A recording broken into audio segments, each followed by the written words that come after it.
Hey, what's up, everybody? I thought I'd take a brief moment and share uh, my adventure for today. So today, I'm doing a how-to.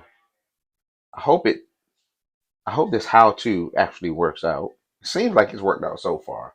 But the dryer, we have a Whirlpool dryer, and it just stopped. The panel would light up. You would turn it on. It would get power to it. The panel would light up. Everything would be fine, and you hit start and it's just a click. That's all you heard was a click. That's it. The motor would never start spinning. No, nothing. And I thought, is it a belt that's broken? But no, that doesn't make sense that a belt would be broken, because if a belt broke, then you would hear the motor just spinning, even though the drum inside the dryer wouldn't turn because the belt was broke, but you still hear a motor spinning at least. No sound at all. All you did, you hit start button and you just heard click, and it just wouldn't start. So I looked up some different things online trying to figure out how to work this out. And some people, well, let me show you. So some people said to take this panel off, which is not hard at all. It's just two screws in the back of it. You grab it and it pulls forward. Very easy to get into it. There's a control board in there, and I just wanted to inspect it because some people said their control board actually had burn marks on it, and they went in and just resoldered the burn marks and got it to work again. Okay, I checked that. That wasn't the problem.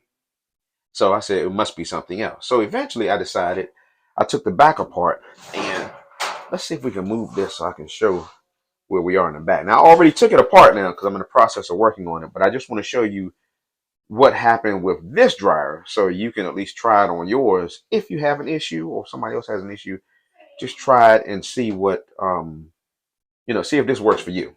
So let's get this spun around. All right. So first of all, I'm gonna tell you, when you take the back off your dryer, let me open this up. When you take the back off your dryer like this, do not be shocked. Okay, if you see a bunch of dust and stuff in here, we'll clean this up a little bit since I've got the back off. But you probably will see a bunch of dust. Don't panic. Okay, it's not like you normally open your dryer up to clean it up or anything. But here's what here's what I'm replacing. Down here, you can see these two wires here. They plug onto a they call it a thermal fuse. And actually, let me take this screw out right here because I'm going to use that to mount the new one. They call it a thermal fuse. I ordered it, got it from Amazon. They shipped it the next day, and this is what they look like.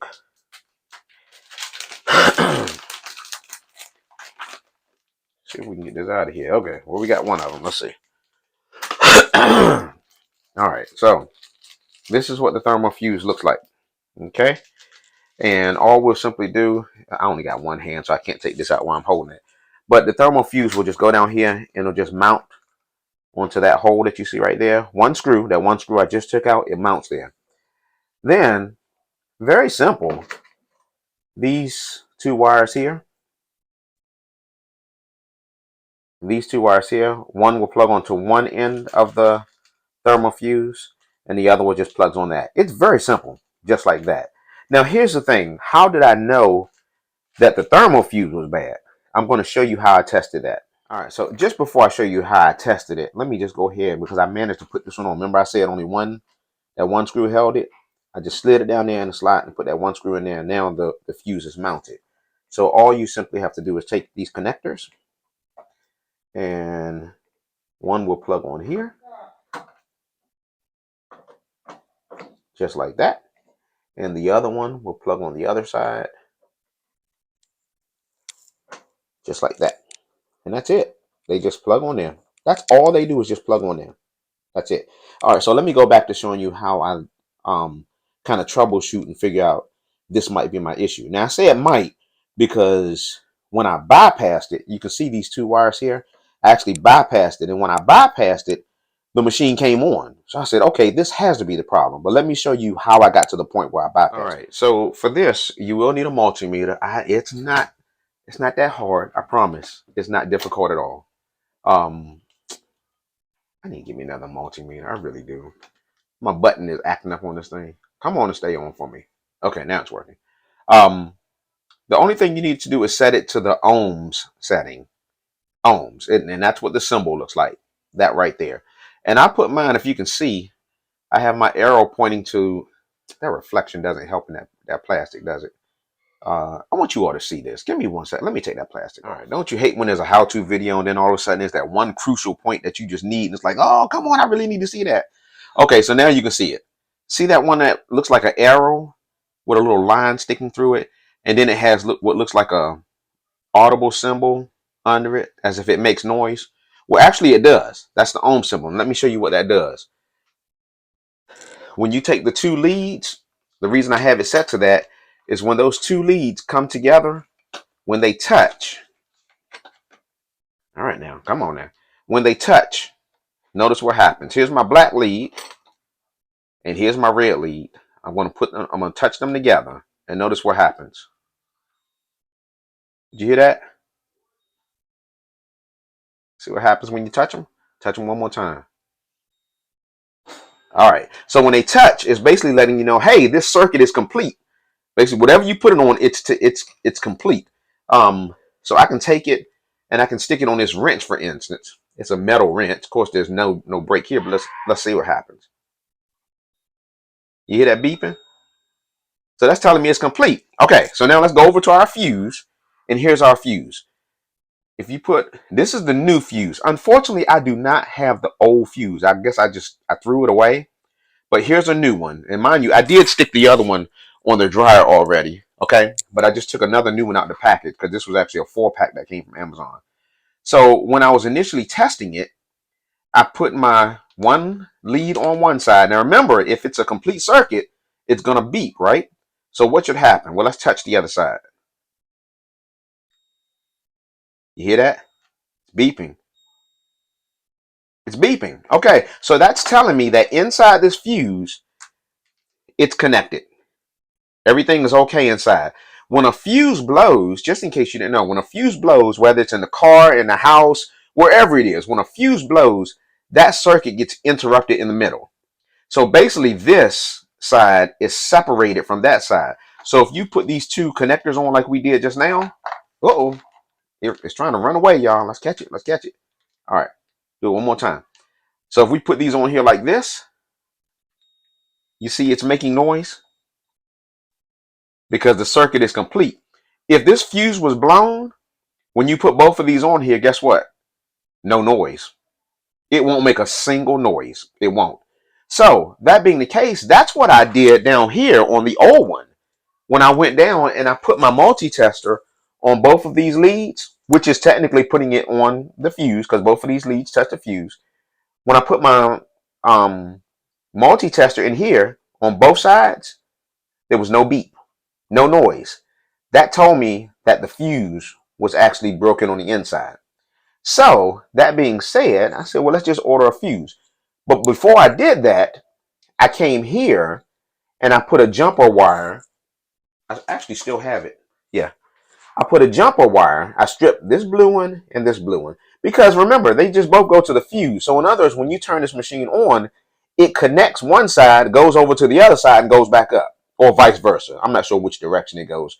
But regardless, electricity flows down here, flows through the fuse, and flows to this side. So all I needed to do is see if the fuse was blown, was to put these two blue wires together. And that's what I did temporarily. I just play. You can see where the tape is. All I did was bridge the wires together, just to tap them, just to see, hey, if I put this circuit together, even though the fuse is blown, I'm going to put it together up here. So it will be the same as me putting these two white things together, these two white connectors, just pushing them together. I can't push those together, so I went with a wire here, stripped it back a little bit, stripped it back, and just connected these two blue wires. When I did that, I plugged the dryer back in, turned it on, and guess what? The dryer fired up. So that being said, I knew the fuse was one of the problems now. To be honest with you, at this point in the video, I have not gone any further. All I know is the dryer turned on. And it turned on by just bridging those two wires together. So now I'm putting a new fuse in. And again, remember what we said. When we put the new fuse in, that means it's now bridged together. So it's just like me tapping those two wires together, but instead we're using a fuse. Now I know one thing, if you kind of need your dryer and it's like, my dryer's broke, I need my dryer, I need my dryer. These two wires, remember, I tapped them just to see if the machine would start working, and it did. Don't tap these together and leave them just tapped together. You might say, oh, I'll just eliminate the fuse. I'll just tie the wires together and it'll work and just leave it like that. Please don't do that. But I'm gonna tell you that fuse is there for a reason. Remember, fuses are a level of protection. So you need that. Yes, you can temporarily tap it just to see if it works, but then take that back apart and then connect it back the way it's supposed to be. Okay, that fuse is there for a reason. It pops for a reason. That fuse just could have been old. That could have been the original fuse that came with the dryer. I don't know. Sometimes fuses just get old and they do pop. I've seen it happen in the car, and sometimes they just get old. It is what it is. But this is my next step. I know it will work if I bridged it. So I just put a fuse in, so it should work. The thing is it going to pop again? I don't know. But as of right now, I know that this step will work because I have temporarily bridged them just to know that it will work. Okay, so let's put this back together. There's my cover over there. We're going to put this back together, see if we can plug it in. Actually, we might just plug it in before we put all that stuff back together. Let's try this new fuse and let's see if this works. All right, let's see if we can. That is a dryers have big plugs. Oh, goodness, those are big plugs. Oh, come on. Okay. All right, we got that plugged in. Let's push this back. Okay. All right, let's see where we are now. First of all, let's hit the power button. All right. This is exactly what it did the first time, okay? It will light up just like this. See how it's flashing start? I will push the start button and all you would hear is like a little relay. It would just go click. And that's all you heard. The dryer wouldn't do anything else. Now, let's see. And this is my first time, y'all. I haven't even tried this. I thought I would try this with y'all on me here, with y'all watching the video with me. So let's just push start and see what happens. I get nervous every time I do this. I get so nervous. Let's see what happens. It came on. It's working. It's working. It's working. And it's not on fire. Woo, buddy. That's good stuff. All right, let's stop it. Let's pause it. Let's hit start again. Y'all, it came on. It's actually working. Good deal. It works. It works. Okay. So it's working now. I'm just watching it. What I'm going to do, I'm going to let that run. It's working as of now. I mean, what are you going to do? It's working. I don't know. After a while, perhaps after we've tried this for a while, if the fuse blows again, then I'll know. Hey, something else is tripping the fuse. Something happened. But as of right now, the dryer's working. I have the safety fuse in place, and we gonna roll with it. It's getting kind of hot in this small laundry room because it's just throwing heat out the back. You see, I don't have a hose connected to it, so it's starting to get warm. So I'm gonna shut this video down before I burn up because I gotta put this thing together. Let's stop this thing. Oh, it's getting hot in here. So that's it, y'all. I'm just gonna piece it back together. We'll use it for a while, see what happens, and as of right now, we're looking good. So again, that's a thermal fuse that I did. Okay, it's a thermal fuse. Let's see how long it holds up. I think we're good. I think it was just an old one. I think it just went out. I think we're good, y'all. So we're gonna roll with that. So I appreciate y'all hanging out with me. Look, if this is helpful in any way, we would really, really appreciate it if you would consider subscribing to the channel, leaving a thumbs up. We really need a thumbs up because that helps the channel a lot. And come back and visit us again. Like, subscribe, leave a comment below. If you got a question about something I mentioned and it's not real clear, just leave me a comment. I promise you we get back to our comments. So I'm going to put this back together, y'all. Thanks for hanging out. We'll see y'all on the next one.